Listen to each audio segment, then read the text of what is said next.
Seleb TikTok Fadel Badjideh ditetapkan sebagai tersangka, Kamis, 13 Februari 2025. Penetapan tersangka itu dilakukan setelah LM akhirnya memberi pengakuan atau mengubah keterangannya kepada polisi. Kuasa hukum Fadel, Razman Arif Nasution mengatakan, anak Nikita Mirzani tiba-tiba mengubah keterangannya terkait tuduhan terhadap Fadel Badjideh. Hal ini yang diduga membuat Fadel akhirnya ditetapkan sebagai tersangka.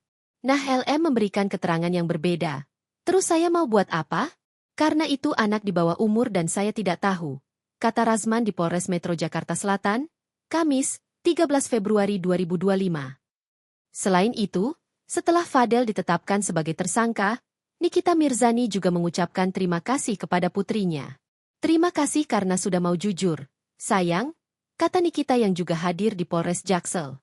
Kepolisian mengungkapkan, sudah mengantongi 2 alat bukti yang cukup untuk menetapkan Fadel menjadi tersangka. Pertama adalah bukti visum terhadap LM. Kedua adalah dari keterangan saksi.